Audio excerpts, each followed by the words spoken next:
All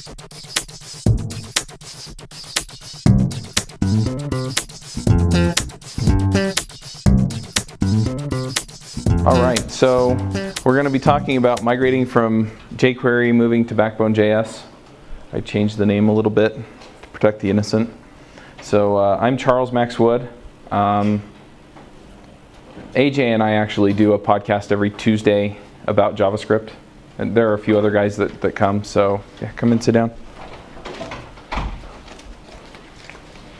So anyway, I'm a freelance web developer.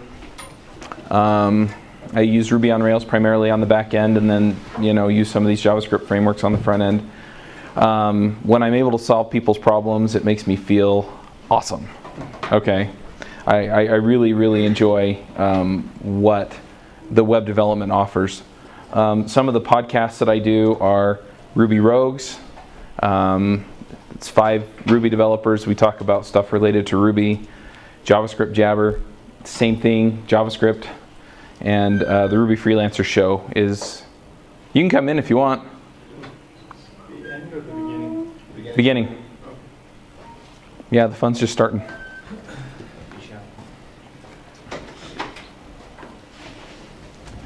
So the Ruby Freelancer show, we talk about freelancing. So if you're interested in going out on your own, or you are out on your own, we talk about all kinds of stuff from finding clients to billing. Today we talked about what you should be charging your clients for and what you shouldn't. So that's just some of the stuff that we're doing. All right, so how many of you have used jQuery? Yeah. Where do you find those podcasts? I have the links at the end of the show, but it's just the showname.com. So rubyrogues.com, javascriptjabber.com, rubyfreelancers.com. How many of you use jQuery? Yeah, everybody, just about. So some of the things that we use jQuery for, things like Ajax. So sometimes we use it to manage events. I think one of the things that we're always happy with are the selectors. There's a lot that jQuery gives you, a lot that it does for you that really kind of makes your life better. I mean, if you used prototype.js before, or if you were in a position where you were actually using vanilla JavaScript, heaven forbid, and trying to make that work across all the different browsers, I mean, good luck, right? And so we've got this nice thing in jQuery. Well, Backbone kind of takes things a step further. It does a lot of things for you that really make it life nice. So I'm just going to list them off real fast. This isn't an introduction to Backbone. I'm really just going to be going through quickly the process that you use to transition from just using only jQuery on your site to using Backbone.js on your site. So one is that it's a model view controller framework, kind of.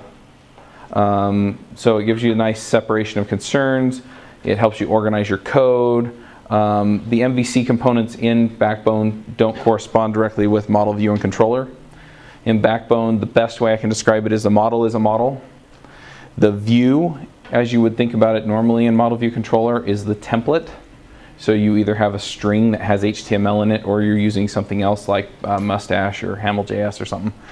And the controller is the view in Backbone. So it's called the view, and it does the controller's work. But it nicely separates that so that you can really make it modular, reuse your code, and get a lot out of it that way. It gives you targeted events. So basically what you do is you define a view, which remember is the controller paradigm, and you say this is the element that I'm interested in, which would be your view and model view controller, and then any events that occur in there, you can build those on a view by view basis. Views can be bound to models, which is also nice. So when the model changes, the view changes. And so if you have like a central repository, so to speak, of model objects, then it's really easy to make your view just change whenever that changes. So if you sync with the server, or you have some other interaction that changes something there, then it'll go up, it'll fire a change event, and then it'll trickle down to all of the views. There are some JSON service connection stuff that it does. So you just tell it where to go, and then it does all of the Ajax for you, which is also really nice. And finally, it gives you collections. And collections you can think of as groups of models, and they're their own sort of class. And we don't really have classes in JavaScript, but that's kind of the closest analogy I can make.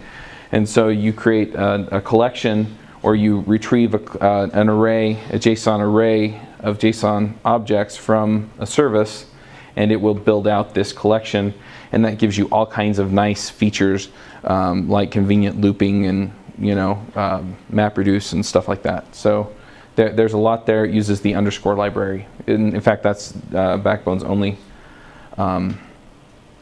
dependency. So let's go ahead and talk a little bit about migrating. So when you're moving from jQuery to Backbone, well, actually I lied, because you don't. Backbone uses jQuery and behind the scenes to do stuff, unless you want to move over to Zepto, because it also uses Zepto in the same way. And I guess the APIs are similar, and that allows it to behave that way. But anyway, so it uses jQuery to do all of the interactions that it does. So when it is finding the elements that it's interested in, it uses jQuery selectors. For all the eventing, it sets up all the event stuff behind the scenes and manages all the events for you. So how do we move from just having jQuery to organizing our code into Backbone? Well, there are 5 steps. They're actually on the website. I put them up. That was my description. But anyway, the first thing that you do is you move your events, your jQuery events, into Backbone views. I'll show you how to do that in a minute. Then you bind the Backbone views to your models and collections. Then what you do is you initialize the models and collections necessary for initializing the page. And the reason you do this is because I've run into issues trying to get Backbone to load the page and then in turn go back and request all of the objects that I need. And the other nice thing about that is you can just stick it into your page as part of the data, as part of the JavaScript, and it'll just serve it up. It doesn't have to go make a bunch of requests until after somebody does something to it. Then you move your HTML elements for the views into templates. So you pick a templating language, or you just use a string and concatenate, which is, it can get kind of ugly depending on how much data you're sticking in there, custom data. And then finally you generate the APIs for updating and retrieving the models. So let's talk about events for a minute. So this is something that I took out of one of my clients' code. I shortened some of this up a little bit, but you can kind of get the picture. So what you see right here is this Y link each. It would be really convenient if you could just do some general, every time I click a Y link, I call this function. And there are a couple of things that kind of bother me with this. One is that you have these anonymous functions. It's hard to reuse code if it's anonymous like this.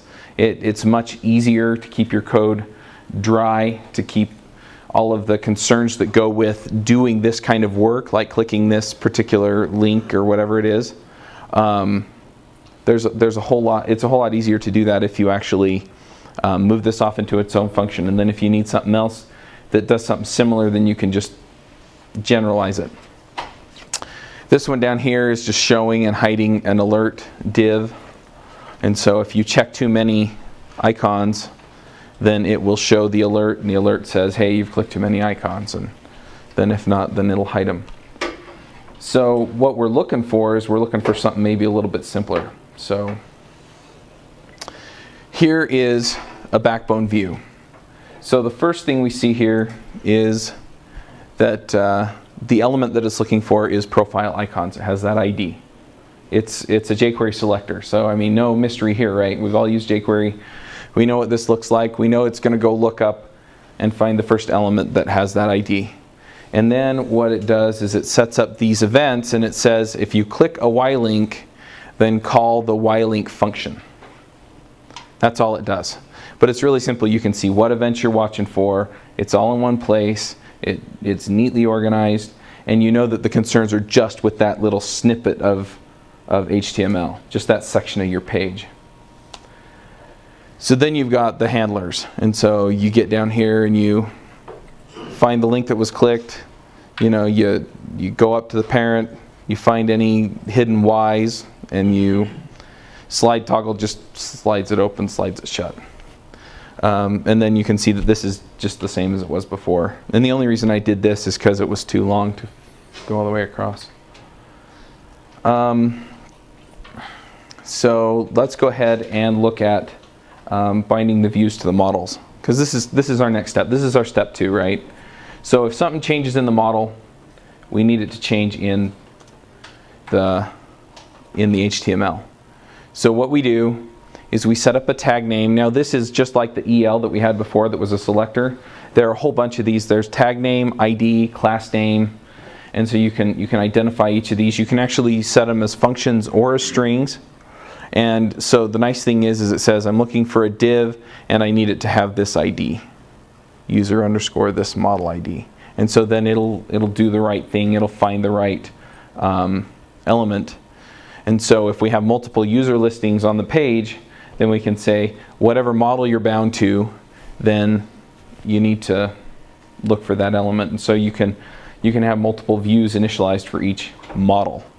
And so then the next thing that we do is when we initialize, we say, look, this dot model. So when you do an initialize, you can pass in a whole bunch. That E shouldn't be there, by the way. That's my bad.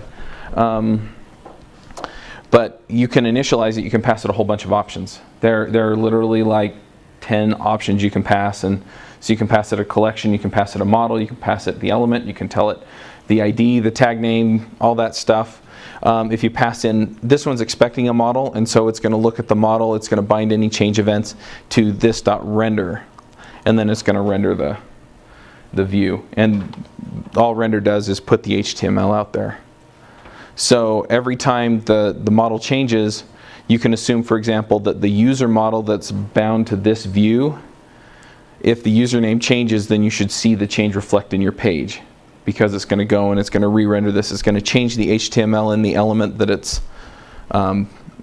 referring to, and it'll put that in. It'll put this new content in there and just replace the old stuff with it. So, and this is another shortcut, the $EL. That just does the jQuery lookup for you. So it just uses the $ function that everybody's used to with jQuery. And I'm going through these slides really fast. All right, so determining the data to initialize.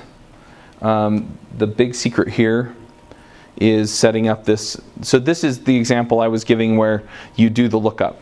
You say, okay, I want to go and fetch the user collection and then initialize this, or put content in this div. So we're assuming that this user list view is bound to the users div. And so what it does is it says, okay, I'm setting up a new users collection, and then .fetch actually goes out to the server, pulls the data in, sets up the models, and when it's successful, then it comes in here and it initializes a new view. So it just sets up the new view, passes in the option for users, and then when it calls render on that view, then it'll update the contents of that div. Like I said, that's not the best way to go, but it is a way to go. So here's another example. Now, like I said before, I'm a Ruby on Rails developer. So this is ERB, which is the embedded Ruby syntax that you use when you're working with HTML. So what we do here is, you can see that that less than %. What that does is that just embeds Ruby code. If you put an equals after it, then it'll actually it'll render that to a string and then put it into your page. So these 3 lines, the top 3 lines in the script tag, won't actually get rendered into the page. When the HTML is rendered, they won't show up, but the functionality is executed as Ruby.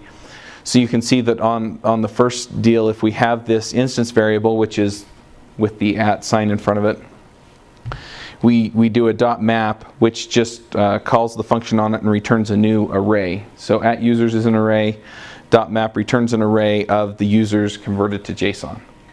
Now when it calls to JSON, it just sends back a string. So what we wind up with is this array of strings.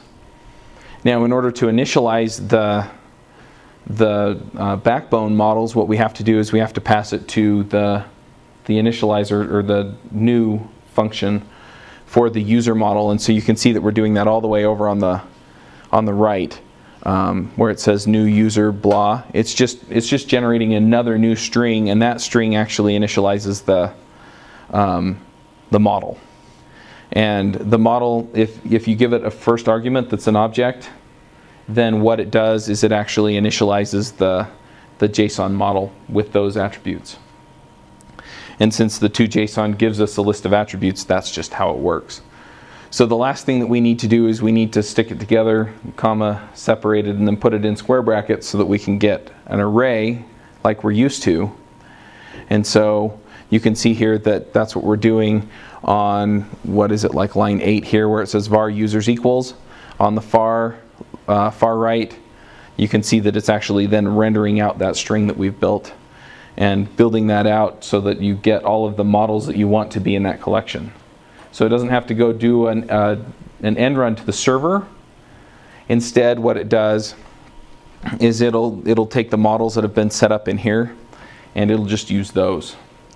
So then when you set up the view and you pass it users, then when it builds out the template, it'll work it out that way.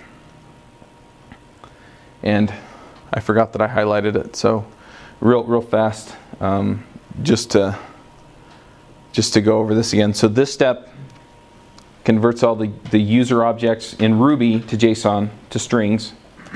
This step converts all those JSON strings to a string that, when executed in JavaScript, will render a model, a backbone model. And then in this step, it takes all of those strings that render backbone models and it strings them together, comma, separated. And then here, it takes that comma separated string, it puts it into the script that's rendered when it renders out the HTML, so that when the JavaScript executes, it'll set up all those models, do all the work that you need it to do, and then come back with that collection that's ready to go. And then when you set up the view, the new view, it'll take those user objects, which are backbone models, and it'll do the work of actually building out the content that go in the div here for users. Does that make sense? I kind of went through that fast, but I want to make sure that you understand it if you didn't. So just raise your hand if you need me to slow down. All right. So here's the next deal. We need to replace this. So let's say there's a whole bunch more user data. And so we're not just displaying the username anymore. We're putting an image up there. We're putting the username, email address. We want a couple of links up there that they can click on to update the user, send them a message or whatever, right? So what we're going to do is we're going to have to move it over. Oh, I didn't set those to disappear and reappear.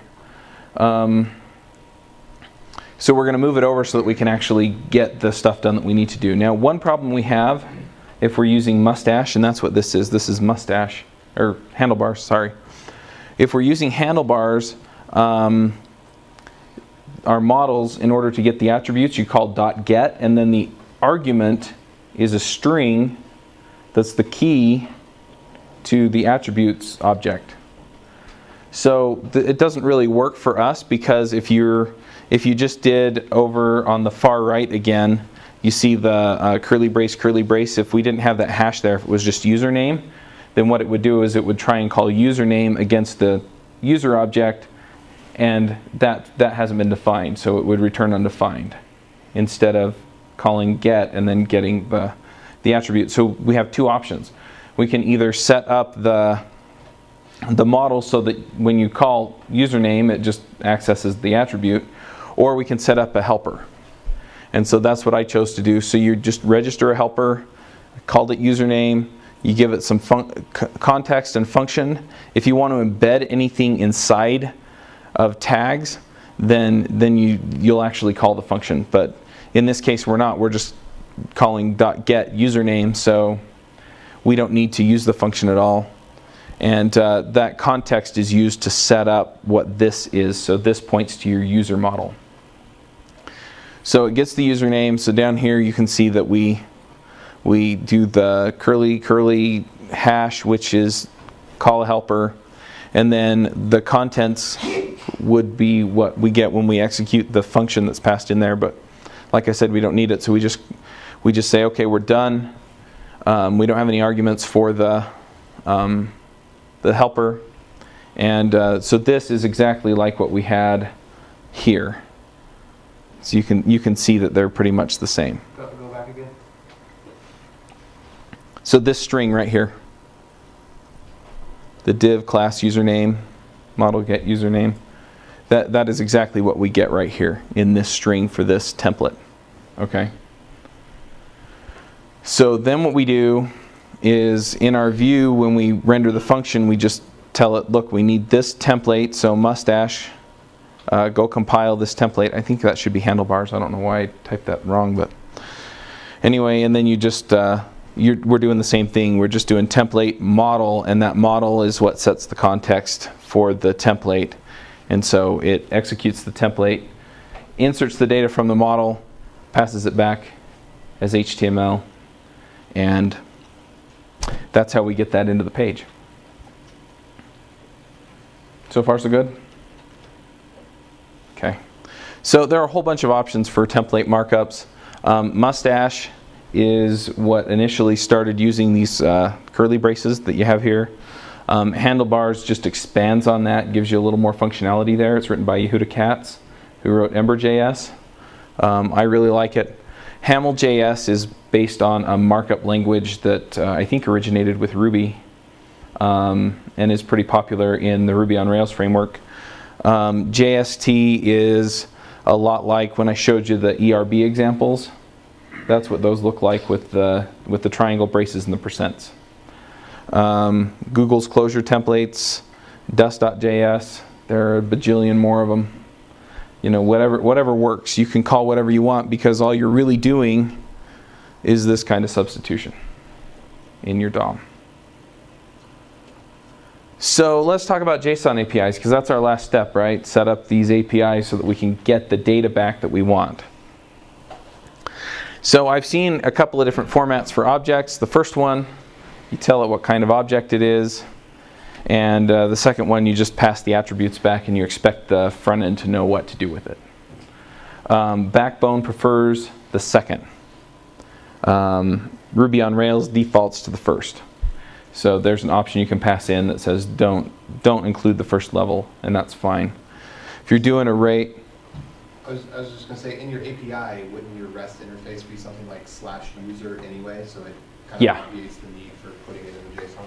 Yeah, and in fact, we're going to get to that in a future slide, but the Backbone models and collections, you actually define what the path is for them to go get what they're getting.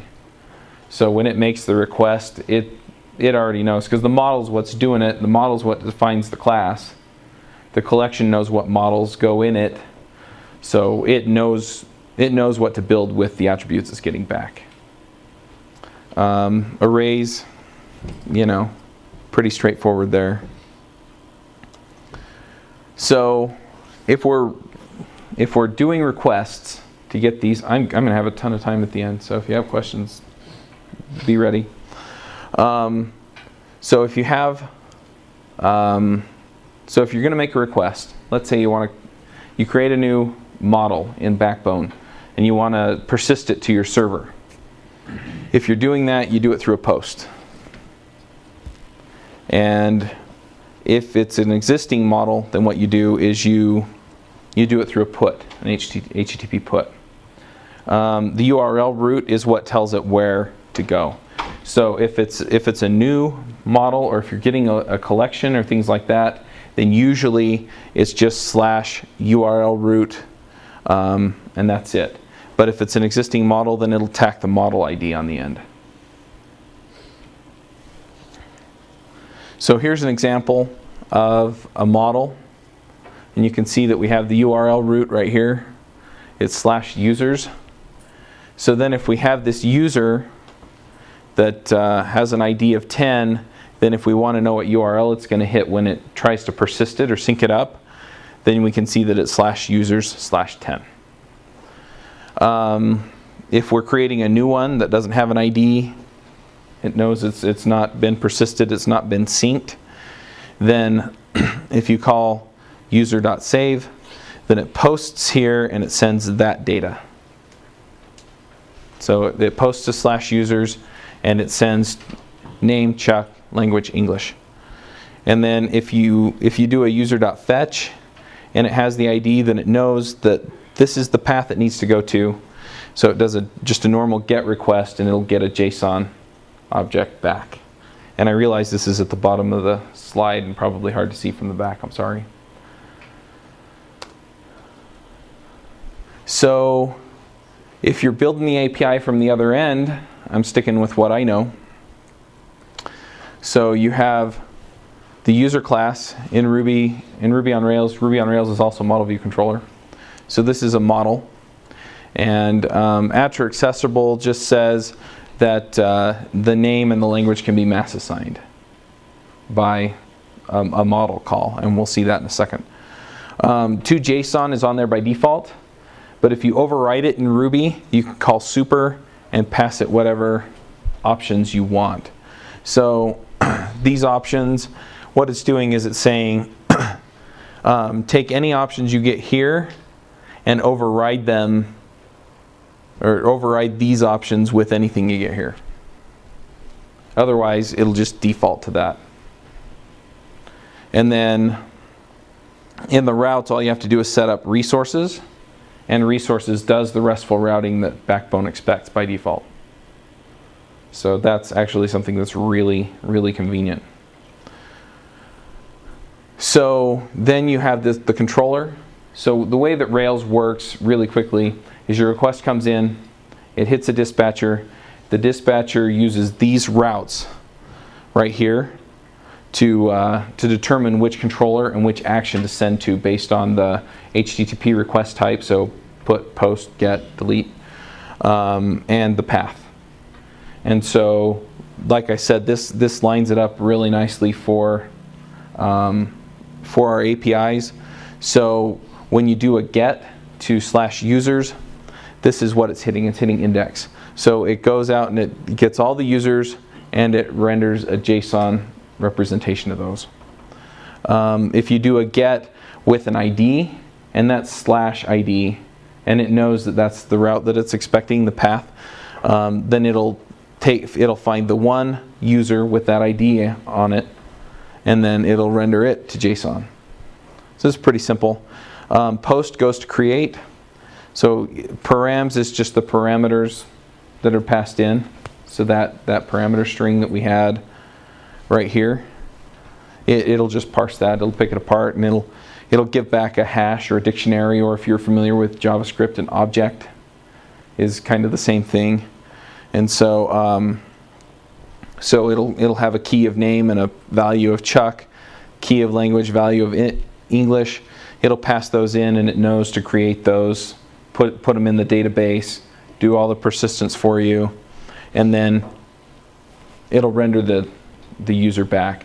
And so that provides Backbone with the ability to then use it as not just a save, but a sync. And so it can synchronize with your service. So then with update, it's the same thing, except you do a put. And this is the mass assignment right here, this update attributes. And the exclamation point on the end you don't need, but what it does is it causes it to error. It actually throws an exception if there's a problem saving, as opposed to if it's not there, then it'll just return false, is the difference. So then it'll return a 500 error if you gave it bad data or something. So anyway, so it finds the user, updates it with all the parameters that were sent in, and then it renders the user to JSON. And so I gave my 1 hour talk in half the time. So if you have any questions about Backbone, let me know. I just have a question on the persistence layer. I hope I didn't miss this. But let's say I have an API that's already defined, and it maybe doesn't follow that schematic post. It's not RESTful. Mm-hmm. Is Backbone easy to extend that persistence layer? That can I adjust it to my needs? Yeah, so let me roll back to right here. So where I have URL root right here, Yeah. you can actually set the URL the same way. Oh, okay. And so you can either set the property. Can I tell it to do maybe a post or an update as well, not just? Does that make sense? Like I'm dealing with an API that only allows posts, so it's not really RESTful, it's just Right. an API. So, sorry. Yeah, go ahead. Yeah, you can't really find a way it syncs to a server. Yeah, It's just a function in backbone.sync, okay. and you can, I can override that same function. Yeah. Yeah, you can override just about any property of the Yeah, model. that's like That's awesome. So, yeah. Okay. And if push came to shove, I mean, you could even just define another function in here that does the syncing for you, and then instead of calling save, you call my save or whatever, and just do it that way. Okay. But you'd have to set up the AJAX yourself, so the $AJAX, URL, type, data, all that stuff. Any other questions? AJ? So, since we've got a little bit of time, could you do a little live coding and put up something that Backbone? Are you up for that, or? Oh, probably. No pressure, no pressure. I don't use this machine for my primary coding, so.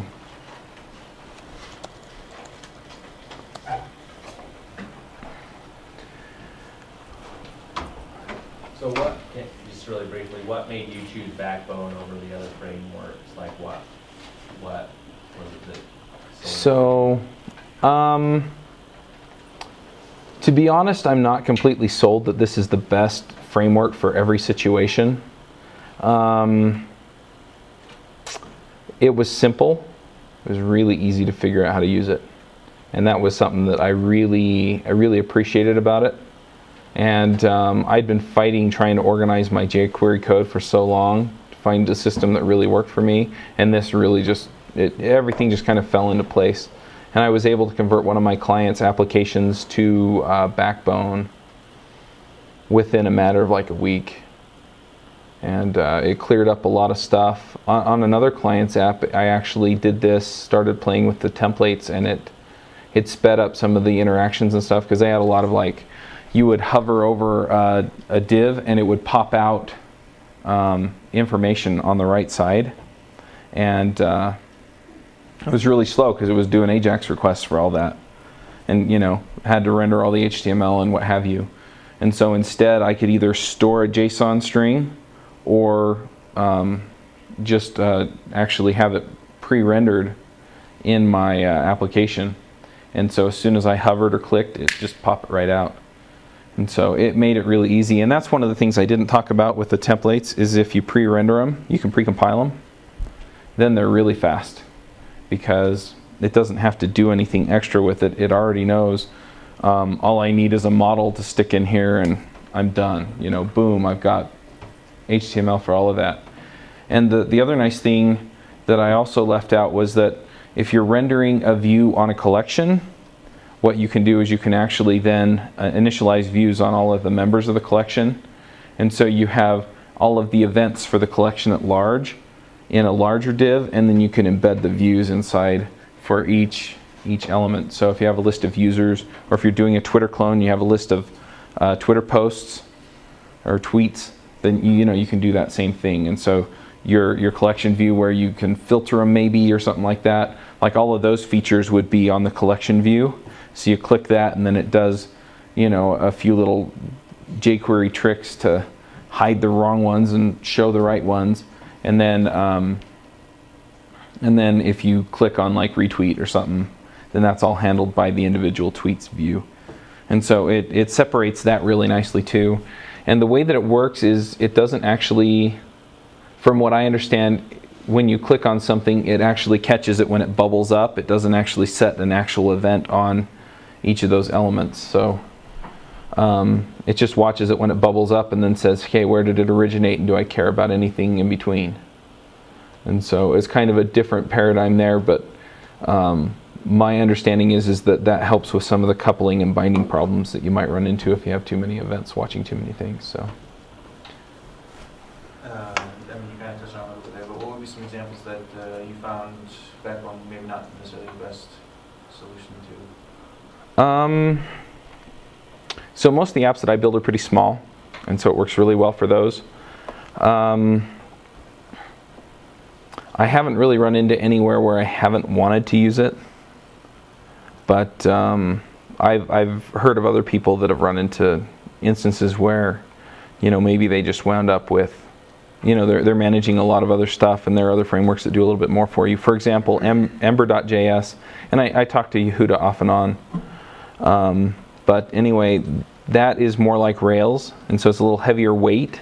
And so what it does a lot more for you. It actually does the data binding automatically for you. And so if you're setting up a lot of objects that need to bind to a lot of DOM elements, then you might want to look at that instead. It really just comes down to what the strengths and weaknesses are, and where you may want to roll something yourself versus having it do it for you. And Ember is actually very convention over configuration. And so, which is what Rails is, and that's not a surprise because Yehuda's on the Rails core team as well. Anyway, so it just assumes a lot of things for you. And so if you just want something that does things and you're willing to do it the way that thing wants you to do it, then Ember's a good way to go. If you're more, I want to get in, I want to know what all the code's doing, I want to know what I'm up against here, I want to fight some of these battles myself and solve it my way, then you probably want to go with Backbone. But some applications get so complicated that it's not worth fighting those battles. And so you just pick the couple that do matter and tell Ember to do something different. So, at least that's how I see it. Somebody may have a different opinion, but I think a lot of these, it really just depends on the paradigm for your problem and, you know, what the best way to solve it is. And so, I mean, you may find that Knockout.js or Angular.js is a better go for you. And it just depends on which way you want to attack the problem, how you want to slice and dice it. In your illustrations, you showed a lot of JavaScript and HTML together, which is great for illustration. But how would you normally separate out and have your handlebars templates? What are kind of the options you have for keeping those separate? So if you go look at the handlebars documentation, and I'm not on the wireless, so I would go look at it, but I'm not going to. If you dig around a little bit, you can see how to just embed them in your page. The problem is then you have to compile them and then you know, use them template and then pass the model in. So in a lot of cases, what people do is they'll actually store it as a like .js file in their system, and then as part of the compilation step, which a lot of people are doing now anyway, just to save on HTTP requests and bandwidth. Because what they do is they say, okay, all of my JavaScript assets, I'm going to stack them all up into one file, I'm going to minify the thing, and then I'm going to send it back. So you conserve bandwidth, and you also wind up saving requests, because you don't make 6 requests to get 6 JavaScript files. And so what they do as part of that process is they actually pre-compile the mustache stuff. So you have them in your source code as just individual view files or individual template files, however you want to think about them. And then, yeah, you just compile them, and then they're real fast because all you're doing is sticking those objects in and making them go. Is that what you're asking? Yeah, that's perfect. Yeah. So one of the things that this was built by Document Cloud. They also built Underscore, incidentally, which is probably not an accident. And then they also built a utility called Jamit. And Jamit is written in Java, I believe. And it does the pre-compilation for you. So you can actually just set up a command line call from your stack.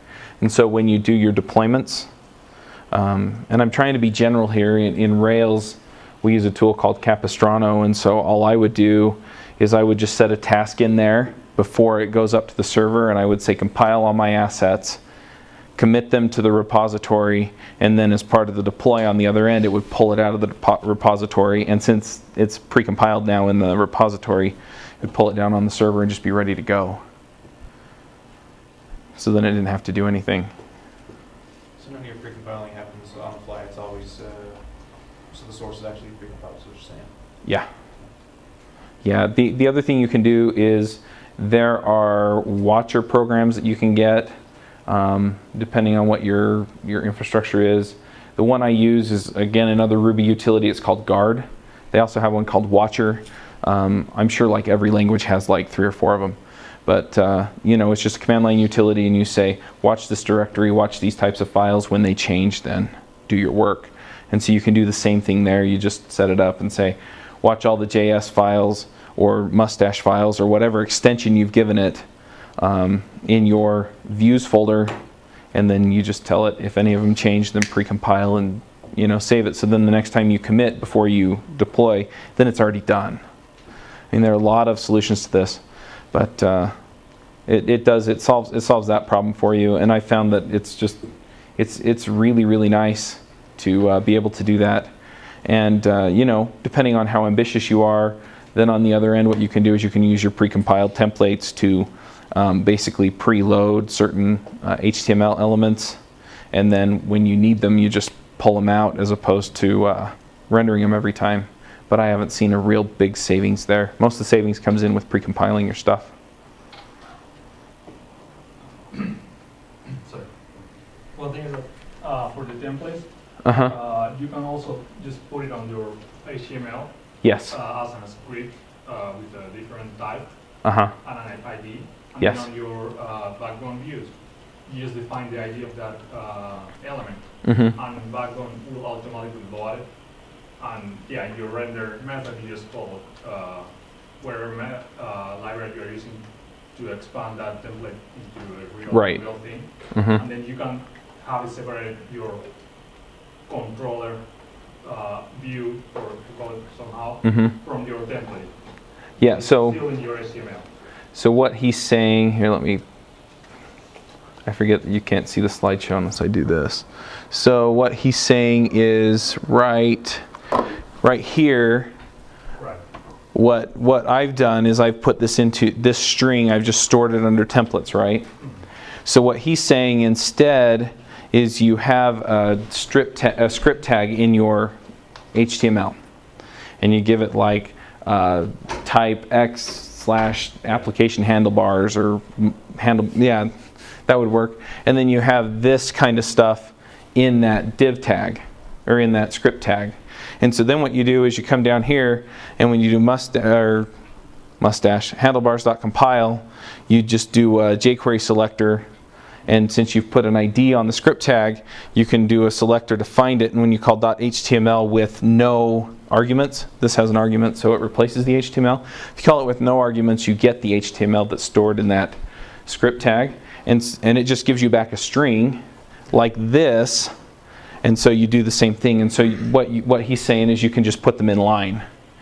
And so then you can load them in as part of, if you have like partial views as you render your normal HTML, then you can just load the ones in that you need as part of those partial views.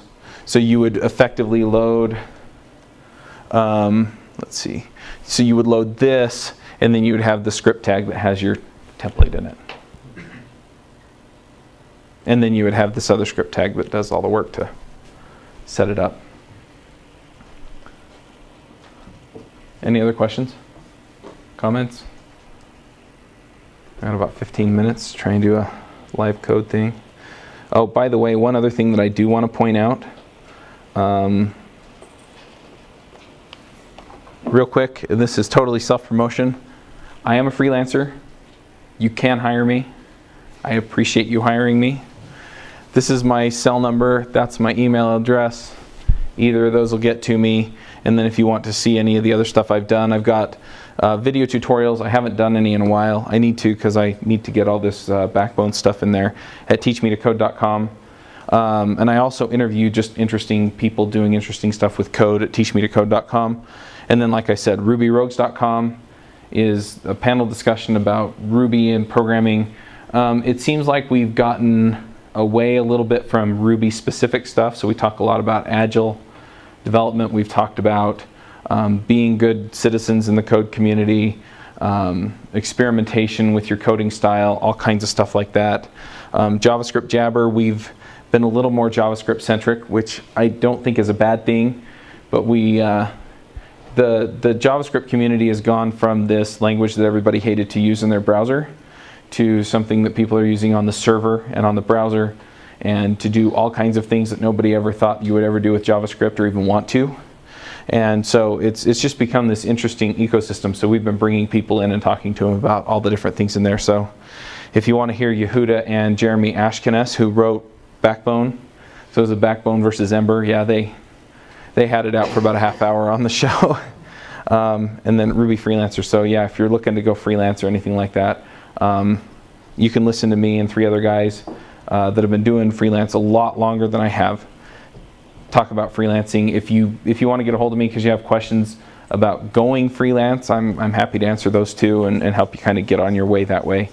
If you want to learn Ruby on Rails, another one I have that I don't have up here is railscoach.com. And so you can go and you can start picking up some of the Ruby on Rails stuff. As you can see, it works real well with Backbone. And I kind of cover the basics of Ruby on Rails. I'm actually starting over. So I'm going to be starting from the beginning or the basics and moving my way up and covering more advanced topics. And then I'm going to be building videos that go along with the audio discussion so that you can listen to the audio, kind of get an idea what the principles are, and then you can watch the video and kind of get an idea what's going on there. So anyway, if you want to find me, these are all great ways to do it.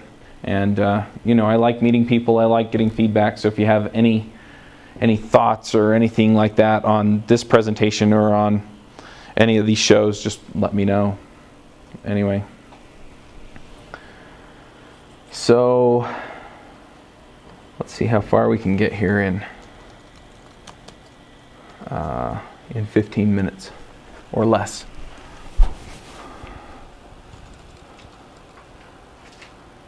What should we call this? To do? Should we make a to-do app? Another one? Because there are a million of them out there. Okay. Can't find.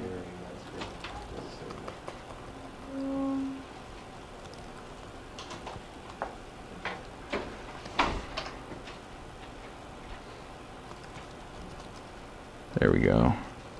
Just had to switch Ruby versions. Rails new to do. Is there a way you can set it up on the screen?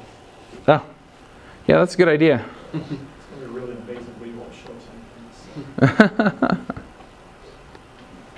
Yeah, let me mirror my screen. Hang on.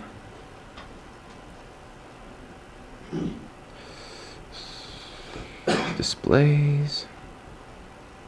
Arrangement. Here, displays. You see that? Okay. So I just generated a new Rails app. That's all it takes.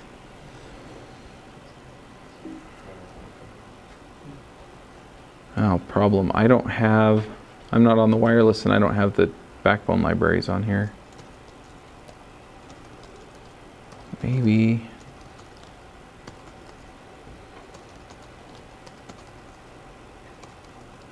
Public.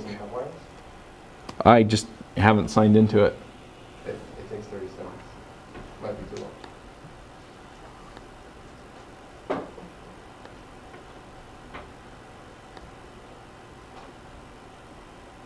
Network. Wi-Fi.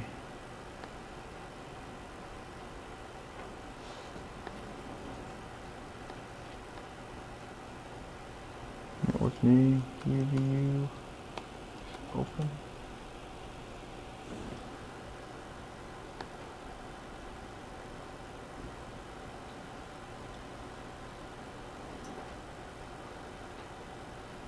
No.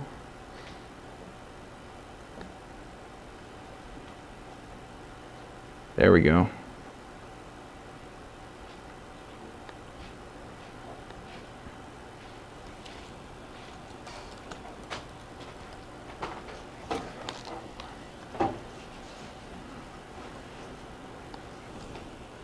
SOCPC and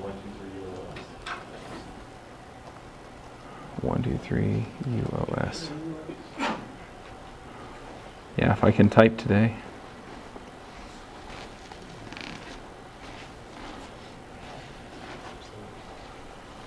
All right. So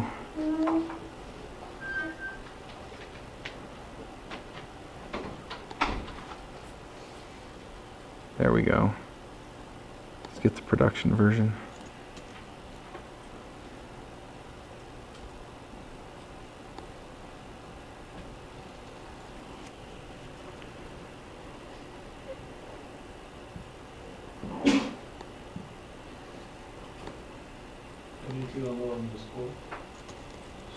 Oh, that's true. I do need underscore, don't I?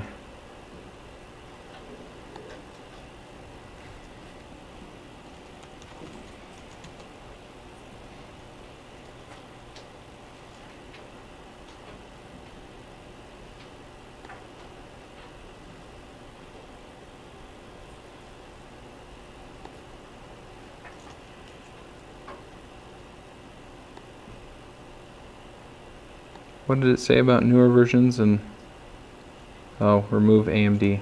Okay.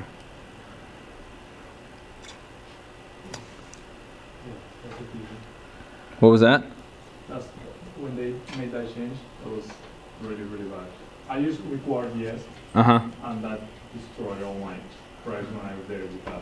Because I need to define, in the Uh-huh. separate mode. There's a branch on GitHub that still uses it though, right? Require.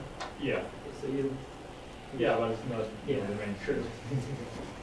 Are they still reflecting changes back over to I the... thought they were, I thought the whole thing with required JS was just like 2-line header, 2-line footer. Right. I don't know why they removed it, but yeah. I'm using React.js. This is one of the things I love about development. Everybody has an opinion. Yeah, JavaScript has the unfortunate situation of having like 3 vanilla dictators instead of 1. You got Isaac Schuler, Douglas Crockford. And Brendan Eich. Kind of. I don't think you really care much on that. Seems like there's somebody else. Well, then you got like the Rails guys. The Rails guys. Yehuda is probably one of those people up there. I don't know. Because you either like and use this stuff or you don't. we should talk about semicolons. Comma first. Always. I don't think I've ever written a line of JavaScript that was comma first. Doesn't make you a bad person. Sounds too late for Oh, that's not where I want it. App assets. What version of Rails is this on?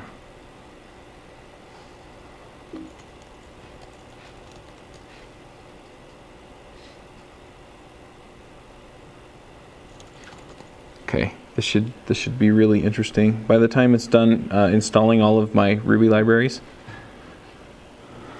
it'll be time to go.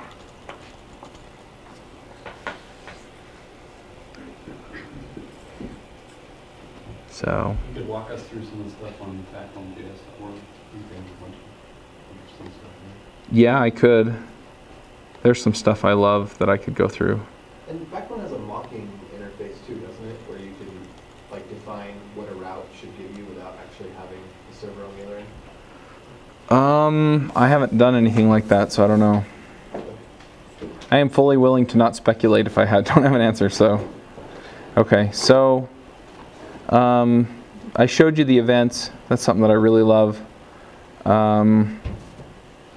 Fetch is just something that's really nice, and it uses the same kind of thing that you're used to with the AJAX requests with jQuery. So it has a success and an error attribute or options in the option hash, and so you can do a whole lot with that.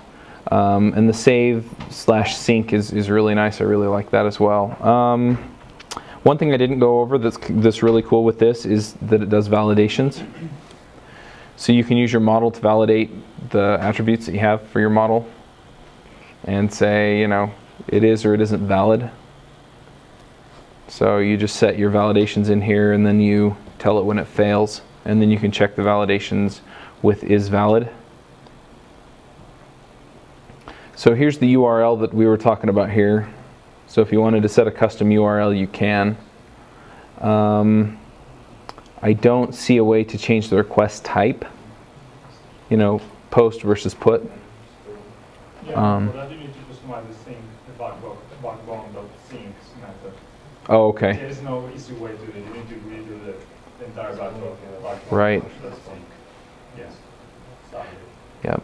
So with collections, it's pretty straightforward. It's the same kind of thing. You do have to specify the model. So you just say model, and then you tell it which backbone model you're using. And then when you make the request, then it just initializes all those for you. But you get all this nice stuff, you know, push, pop, shift, unshift. And then if you're not familiar with underscore, you get for each, map, reduce, reduce right, find, filter, reject, every, sum. You know, so you get all of these nice things. So reject, what it does is it goes through and it kicks out all of the numbers that don't match whatever your function returns. So if your function returns true, you can't see it. So if the modulus is equal to 0, then it kicks it out. And I think it has a select method too. Might be pluck. But all, any, include. So you can see if a particular object is in there, is in the collection. Sort by. So you can sort by whatever, group by. So you group it by math.floor_num. So then if it's 1 dot something or 2 dot something. Anyway, a lot of handy things there. So routers is something that I didn't talk about, and basically the way that the routers work is, let me see if I can find an example here. So you have these routes, and so this first string here, like help, what that is if you have hash help, or if you see, you can actually see up here, hash router, but that's actually going to an anchor tag with the ID. It's going to that ID. But anyway, if you have hash and then whatever you want your path to be. In fact, if you go, Twitter used to do this, I don't know if they still do, but you used to see it was like hash bang / username or whatever. What they're doing is they're doing this exact kind of thing. And so it's not a path that's hash bang. It's actually a hashtag at the end of the URL. And then they parse that out using something like this. And so you can see here, like search : query. The neat thing is so if you do hash search / Chuck, or their example is hash search / Kiwis, then it will do whatever is in this search function, and it'll pick up the query as the first argument. And you have this where you get the page, so P7. So what would happen in this case is if you went to the current page and then you had this at the end, hash search / Kiwis / P7, then it would come down here and it would call this search, and it would pass in Kiwis for the query and 7 for the page. And the nice thing is then what you can do, in fact what most of the time you see done here, is it will actually go ahead and it'll find any models it needs. It'll do the fetch. If it's a success, then it'll initialize the view and build the HTML for you. And it's really, really neat. The constructors are another thing that are really nice. You can see here that this one just takes options, but on your collection, you have all of these different, where is it? So you pass in the models, and then you can give it options, and the options are, it doesn't specify. They're probably the same as the model, which is specified here. Where is it?